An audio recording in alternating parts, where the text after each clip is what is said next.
ರಾಜ್ಯ ಕಾಂಗ್ರೆಸ್ನಲ್ಲಿ ನಡೀತಾ ಇರುವ ಬಣಬಡಿದಾಟ ಹೊಸ ಸ್ವರೂಪವನ್ನು ಪಡ್ಕೊಳ್ತಾ ಇದೆ. ಇದು ಏರ್ಪೋರ್ಟ್ ಪಾಲಿಟಿಕ್ಸ್ಗೂ ನಾಂದಿ ಹಾಡಿದೆ. ಶಿರಾ ಬಳಿ ಏರ್ಪೋರ್ಟ್ ನಿರ್ಮಿಸಬೇಕು ಎಂಬ ಟಿಬಿ ಜಯಚಂದ್ರ ಬೇಡಿಕೆಗೆ ಸಚಿವ ಸತೀಶ್ ಜಾರಕಿಹೊಳಿ, ಪರಮೇಶ್ವರ್ ಸಹ ಧನಿಗೂಡಿಸಿದ್ದಾರೆ. ಆದರೆ ಎಂಬಿ ಪಾಟೀಲ್ ಇದಕ್ಕೆ ತಣ್ಣೀರು ಹೆಚ್ಚಿದ್ರು. ಡಿಸಿಎಂ ಕೂಡ ಸಂತೋಷ ಎಲ್ಲಿ ಬೇಕಾದ್ರೂ ಆಗ್ಲಿ ಅಂದ್ರು.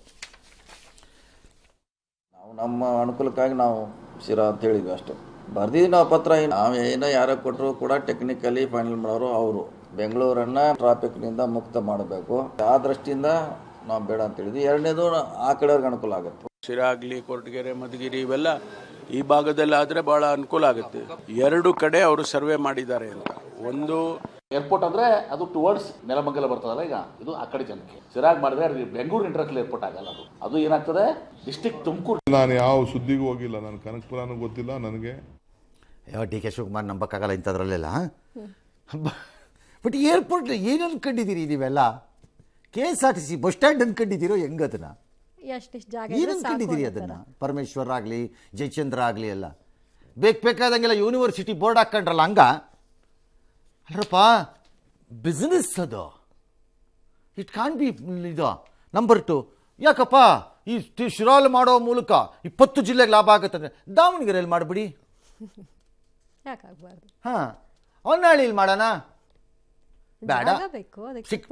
ಏನು ಹುಡುಗಾಟ ಆಡ್ತಾ ಇದ್ದೀರಾ? ಮುಂಬೈ ಕರ್ನಾಟಕದ ಭಾಗಕ್ಕೆ ನ್ಯಾಯ ಬೇಡ, ಗೋಕಾಕಲ್ಲಿ ಮಾಡೋಣ, ಸಿಂಧನೂರಲ್ಲಿ ಮಾಡೋಣ, ರಾಯಚೂರಲ್ಲಿ, ಎಲ್ಲಿ ಬೇಕಾದ್ರೂ ಮಾಡೋಣ.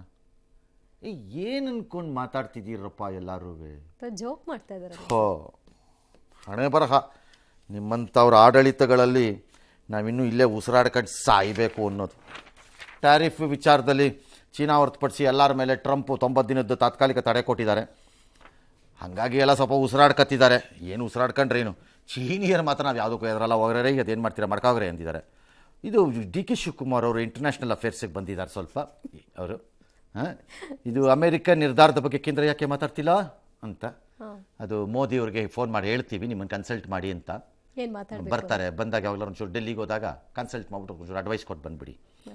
ಇದು ಬೆಳೆ ಹೆಚ್ಚಳದಿಂದ ಸರ ಬಿಡಿ, ಮಾಂಗಲ್ಯ ತೆಗೆದುಕೊಳ್ಳೋಕೆ ಆಗ್ತಿಲ್ಲ ಅಂತ. ಅದು ನಿಜ. ಅದು ಯಾವ ಬೆಲೆ ಹೆಚ್ಚಳ? ಗೋಲ್ಡ್ ರೇಟ್ನ ಮೋದಿ ಜಾಸ್ತಿ ಮಾಡ್ತಾರ? ಇಂಟರ್ನ್ಯಾಷನಲ್ ಮಾರ್ಕೆಟ್ ರೇಟನ್ನು ಗೋಲ್ಡನ್ನು ಯಾವನು ಡಿಸೈಡ್ ಮಾಡೋನು? ಮೋದಿನ? ನೀವು ಮಾಡಿರೋ ಬೆಲೆ ಹೆಚ್ಚಳದಿಂದ ವಿಷ ಯಾವತ್ತು ತಗೋಬೇಕು ಅಂತ ನಾವು ಪ್ಲ್ಯಾನ್ ಮಾಡ್ತಾ ಇದ್ದೀವಿ. ದಿನಕ್ಕೆ ಒಂದೊಂದು ಉಡಾಫೆ ಮಂತ್ರಿಯಾಗಿ ಬಾಯಿಗೆ ಬಂದಂಗೆ ಉತ್ತರ ಕೊಡ್ತೀರಿ ಅದಕ್ಕೆ. ಇನ್ನೊಬ್ಬರಿಗೆ ಬೆಲೆ ಹೆಚ್ಚಳದಿಂದ ಮಾಂಗಲ್ಯ ತಗೊಳ್ಳೋದಕ್ಕೂ ಕಷ್ಟ ಆಗ್ತಿದೆ. ಯಾವನು ಡಿಸೈಡ್ ಮಾಡೋದು ಗೋಲ್ಡ್ ರೇಟನ್ನು? ಮೋದಿನಾ? ನಮ್ಮ ಅವಧಿಯಲ್ಲಿ 2800 ಇತ್ತು, ಈಗ 42,000 ಮಾಡಿಟ್ಟಿದ್ದಾರೆ. ಹಾಂ, ಬೇರೆಯವ್ರ ಅವಧಿಲಿ ಬೇರೆನೂ ಇತ್ತು. ಸುಮ್ಮನೆ ಅದಕ್ಕೆ ಹೇಳೋದಪ್ಪ, ಬಿಡ್ರಿ, ಅದೇನೋ ಒಂದು ಒಟ್ಟಲ್ಲಿ ಹಾಳಾಗಿ ಹೋಗ್ಲಿ, ಯಾವನಿಗೆ ಬೇಕು.